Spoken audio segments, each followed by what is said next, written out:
took first steps towards understanding the electrical properties of individual neurons. We learned how electrical forces and diffusion give rise to membrane potentials, and we learned how cells can generate and propagate signals called action potentials, or spikes, along the membrane. Understanding the properties of the neuronal membrane is essential, but understanding just these properties isn't sufficient to give us insight into collective behavior of the billions of connected neurons in our brains.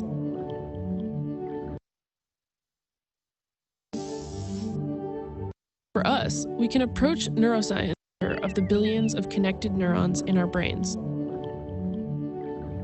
Luckily for us, we can approach neuroscience at many different scales and levels of analysis, and we don't have to confront the full complexity of everything all at once. That's what we'll be exploring throughout the rest of this course as we slowly go from our understanding of single molecules, such as ion channels, to the electrical behavior of neurons, to their collective behavior in small circuits, and finally onto how they become organized in large functional regions of the brain. Let's start simple, though.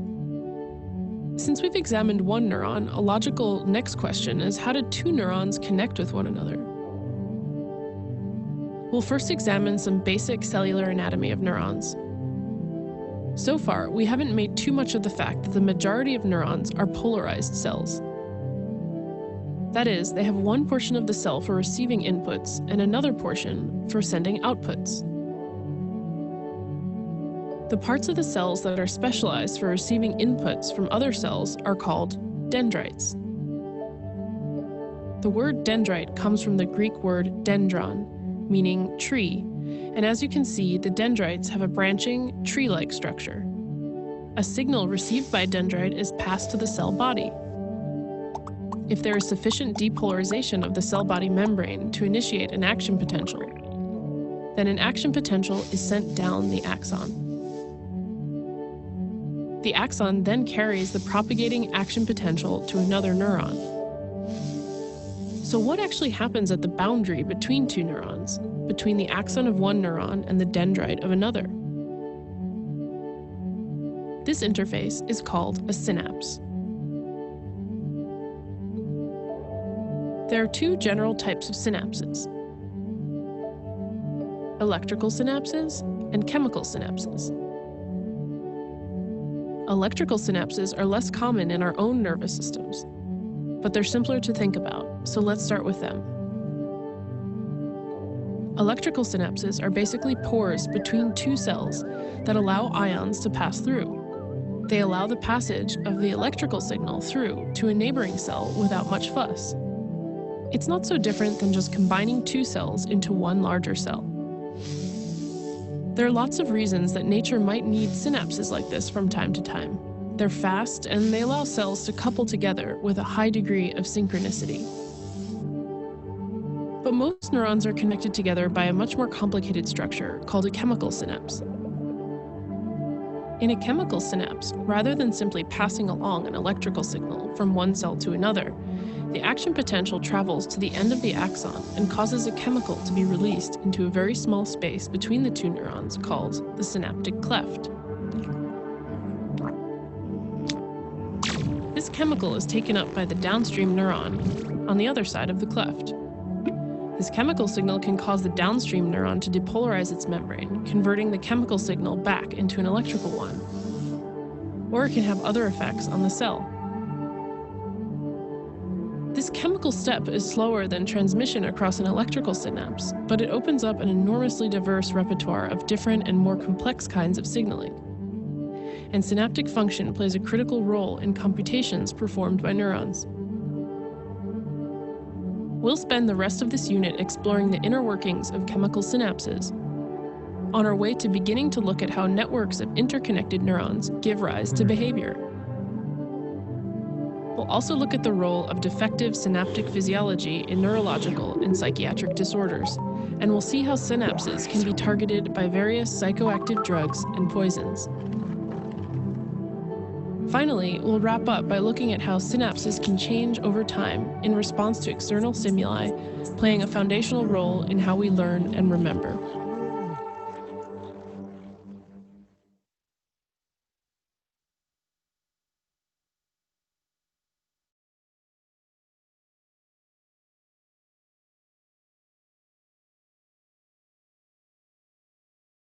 That's just an overview of what we are going to learn today. That is about the neural impulse as well as the synapse.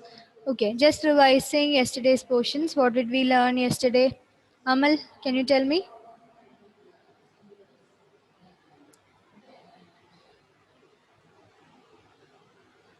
Tell me anything about neuron then. Uh, Yes.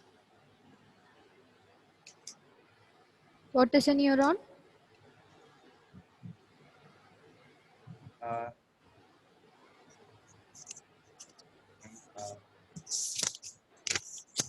uh, type of graph become as I can't hear you. Louder. it's used to pass messages Passes messages then. in form of electrical impulse. Electrical impulse then. They are the what of the nervous system? What units of the nervous system? Uh, and basic unit of Basic nervous system. of fundamental units of nervous system. Okay. Then Reina, which are the three main structures that we learned for a neuron? Soma, Yes. dendrites, axon, Axon. Okay, very good. Then Elvina, what is the soma otherwise called? Soma is also called the cell body. It is the main part of the nervous system. No, neuron. Main part of the neuron. Neuron, and it is contains of cytoplasm, which has a fluid Cell fluid and and the genetic material is contained in the the genetic material. who knows the answer? Genetic material is contained in the nucleus. Nucleus. Okay. Yes. Then yeah, that's almost about neuron. Then what else did we learn? The evolutionary perspective. Which are the three things that differentiate modern man from the ancestors? Meghna, do you know? The genetic endowments and environmental demands. Okay, but we learned 3 points, right? That makes the modern humans different from the ancestors. One is standing upright. I'll give a clue. The ability to stand upright. That was one. Then Thinking, processes, the cognitive processes, and a highly developed brain. That was one point. Then one more. One, senses, one more. senses, I'm giving a clue here. One more. senses, No. uh,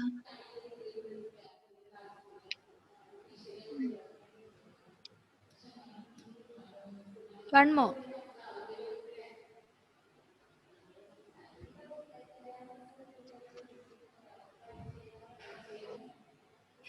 Anybody other than Meghna knows the answer? we have a movable thumb. Ability to walk. Thumb with the hands with the fingers and the opposing thumb. Is there any connectivity issue? Is the video and audio clear? Yes. Okay, then let's start today's portion. Yes, nerve impulse. I don't know why, but I can't see you all here. Okay. Can you see me? Yes, ma'am. Okay, fine. We start with the nerve impulse. It is the passage of nerve sensation from one place to another through electrochemical process of conduction in the nerve. This is the definition. So note down in your lecture notes. Nerve impulse, it is the passage of nerve sensation from one place to another through electrochemical process of conduction in the nerve. So we have to note that the process happening is electrochemical, which means it involves the electrical signals as well as the chemical signals. So it is the passage of nerve sensation. The nerve sensation, the sensation that we receive, it is passed on from one place to another through both the electrical as well as the chemical channels, and it is conducted all through the nerve. What is a nerve? Nerve is the collection of the axons or bundle of axons forms the nerve, and we studied yesterday about the sensory as well as motor nerves. So this is the definition, that is nerve impulse. It is the passage of nerve sensation from one place to another through electrochemical process of conduction in the nerve. Now we are going to learn how this nerve impulse takes place, and we are not studying it in too much detail, but we are going to study an overview of it. Information travels within the nervous system in the form of a nerve impulse. So the neural signals or the nerve impulse is the form in which the messages or the informations are passed in the nervous system. When stimulus energy comes into contact with receptors, electrical changes in the nerve potential start. Okay, first of all, the stimulus comes, and then energy, it comes into contact with the receptors. Then electrical changes in the nerve potential start. There are certain receptors. I told you yesterday, the sensory, when we talked about the sensory nerves, we told that there are certain receptors in it. So the receptors means they receive information. They receive information, and then the nerve potential starts there. Nerve potential is a sudden change in the electrical potential of the surface of a neuron. Write down that. Nerve potential. Nerve potential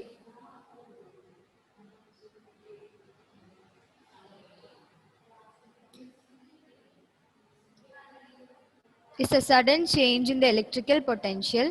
Nerve potential is a sudden change in the electrical potential of the surface of a neuron. Of the surface of a neuron.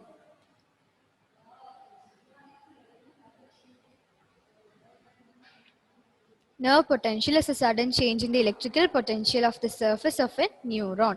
So, in common terms, how do we consider nerve potential? Every neuron will have a usual potential for it. The electrical charges and the ions passing through, they have a normal balanced form. And when the stimulus comes, then this potential changes, or these charges and these amount of electrical charges inside and outside the neuron or the nerve cell might change.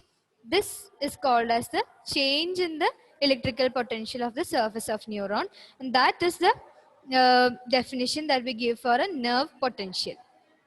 Okay. When the stimulus energy is relatively weak, the electrical changes are so small that the nerve impulse is not generated, and we do not feel that stimulus. If the stimulus energy is relatively strong, electrical impulses are generated and conducted towards the central nervous system. So when just a small breeze blows, and we don't normally notice it too much, right? We don't sense it too much. So we have to understand that that particular stimulus is relatively weak, that the stimulus energy is relatively weak. So that is why the electrical changes happen in a very small amount, and again in return what do we get? That means the nerve impulse is not generated there, and we do not feel that particular stimulus. But in contrast, if you get a beating from your mother, so there the stimulus is the beating, the sensation that you get through your skin. There we have a strong stimulus energy applied. Yes? Yes or no? Agree?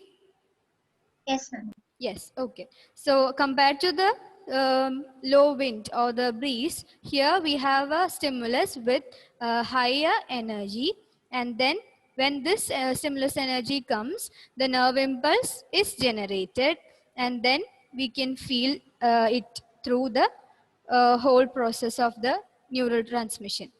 Okay. What is the process happening there regarding the sensory and motor neurons? The sensory neurons will carry information from where to where? From the sense organs. Yes, sense organs to the Brain. Central nervous system. Yes, brain is included in the central nervous system. And the motor neurons or the motor nerves? What do From they? the brain to the sensories. Yes, to the rest of the body parts. Okay, from the central nervous system to the rest of the body parts. That's how they work. And what was the code that we learned yesterday to remember the sensory and motor neurons? Actually, Same. you quite. I'll ask someone else. Who wants to tell? Grishma, are you there? Grishma? No? Ashish? Do you know the answer? Question. What are sensory neurons on sensory nerves otherwise called?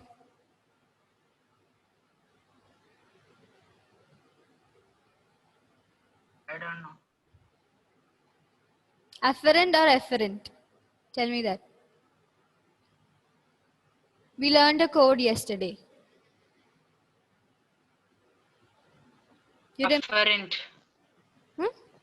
A or Afferent. A. sure? Sure. Okay. What was the code that we learned yesterday? Afferent sending to brain, then brain to efferent neurons. Ishwarya, what was the code that we learned yesterday? Same. SAME. And explain. S stands for sensory nerves, and A stands for afferent, Yes. and M for motor nerve, and E for efferent. Okay. So learn it like that. Okay, Ashish. So that you won't Okay. confuse again. Okay. Okay. Yes. Then the strength of the nerve impulse, however, does not depend on the strength of the stimulus that started the impulse. The nerve fibers work according to the all or none principle. Note that in your lecture note. All nerve fibers work according to the all or none principle. And what is all or none principle? It means that they either respond completely or do not respond at all. That is, if they have to respond, then it will happen all of a sudden. Otherwise, nothing will happen. So either they'll respond or they won't respond at all. That is the all or none principle, which means that they either respond completely or do not respond at all. The strength of the nerve impulse remains constant along the nerve fiber, which means that suppose I'm giving you an activity. There are two buckets on two ends of the room, and there is water in one bucket, and I'm asking you to take the water with your hands, with your bare hands, and then transport it or transfer it to the next bucket, which is empty. From this length of the room to the other side. Okay, just imagine the situation. And will you be able to transfer the amount that you took from the bucket in the initial one to the, if you can fill the right amount that you took to the last bucket, will it be possible to No. fill? Why? Because the water will start dripping here and there. Yes, in between. and the quantity will be less probably, yes. But that's not what happens during a nerve impulse. The nerve impulse remains constant. The strength of the nerve impulse always remains constant along the nerve fiber. Okay, and it's not lost, or the strength is not increased, the strength is not decreased. It remains constant as it travels from one place to another in the body. Okay. Yes, that's about the nerve impulse. Yes, we just have a small portion in that. And what you all have to remember is about the all or none principle here. Then the strength of the nerve impulse, it's not weakened or enhanced. It remains constant. Then information travels in the form of nerve impulse. Then what else? Yeah, the receptors are the ones who receive this information, and then it is further transmitted by the other neurons. Yes, that's about the nerve impulse. Then we move on to the synapse.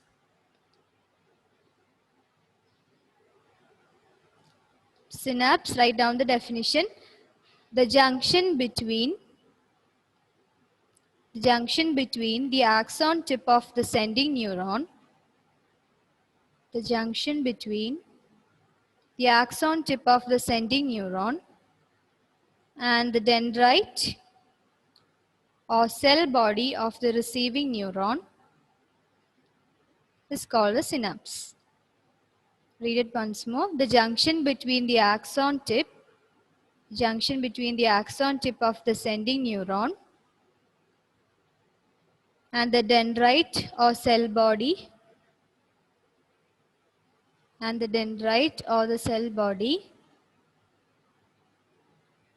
of the receiving neuron is known as the synapse.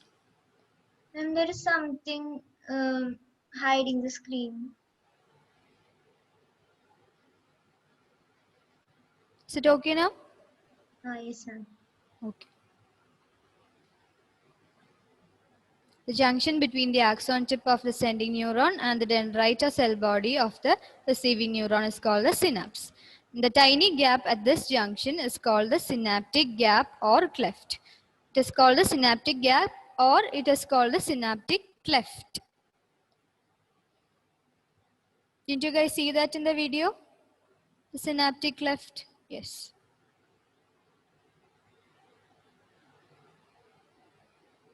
Finish writing? Shall I change the slide? Okay. Okay, so yesterday I told you the synaptic end or the axon terminal that will be connected or that will be close to the dendrite of another neuron. Yes? No two axon terminals will be face to face. Like when the dendrite part comes, then the soma part comes, then the nerve impulse passes through the axon and then it reaches the axon terminal.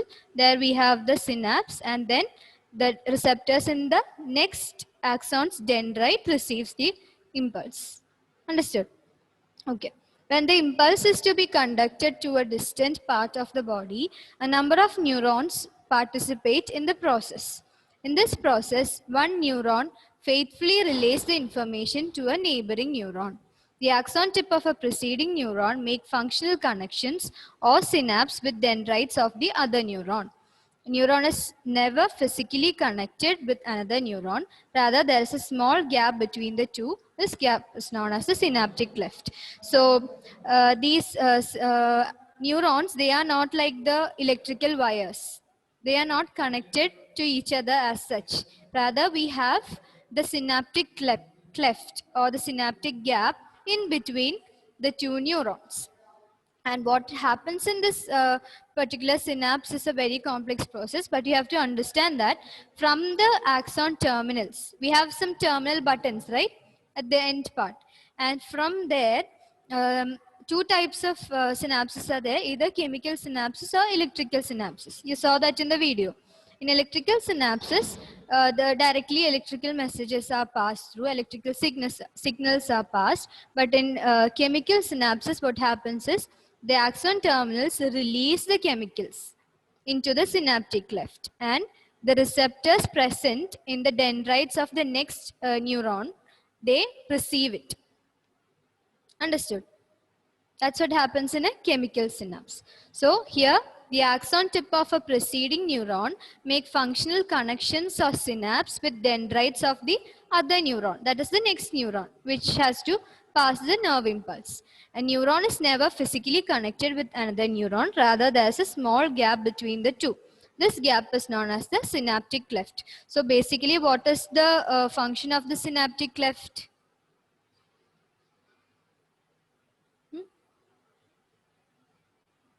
What function does the synaptic cleft have here? Pass the information. To pass the information from one neuron to the next. So if the synaptic cleft was not there, and if there were no connections between the two neurons, then how will they pass the nerve impulse? They can't pass it. Like, technically, it's not possible. The information will be lost at the axon terminals, right? Yes. So the synaptic cleft acts as a medium to conduct this information or the signals or the nerve impulse to the, transfer it to the next neuron. That is the dendrites and the receptors in the dendrites of the next neuron will collect this information. Okay. And the neural impulse from one neuron is transmitted by a complex synaptic transmission process to another neuron.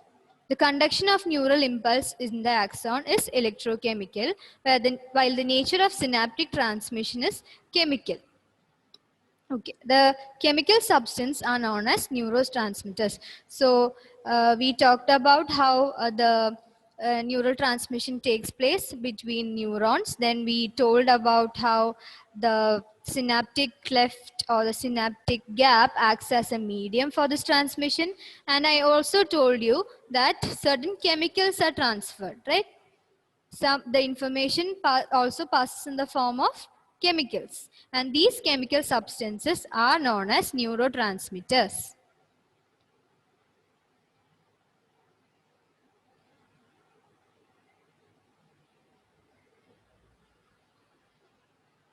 I don't know if you remember, when we discussed about the causes of psychological disorders, I told you there are certain chemical substances known as neurotransmitters.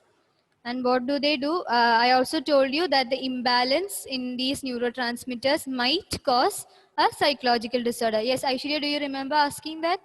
Yes, ma'am. Yes, okay. And I also told you that they're the hormones similar to the these chemical substances. The other substances known as hormones, imbalance in them also can create psychological disturbances.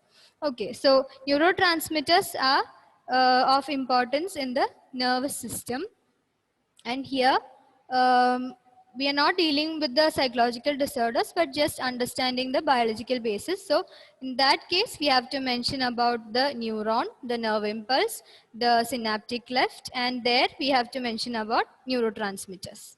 Okay, the chemical substances present here are the neurotransmitters. And you have to study this diagram. It is given in your textbook. Transmission of nerve impulse through the synapse. This is the terminal button. Terminal button, which part of the neuron has the terminal button? Meghna? The terminal button. Yes, after which part does the terminal button come? Or the terminal end? Axon, yes, correct. Then, what else do we have here? Dendrites. What are dendrites? Elvina?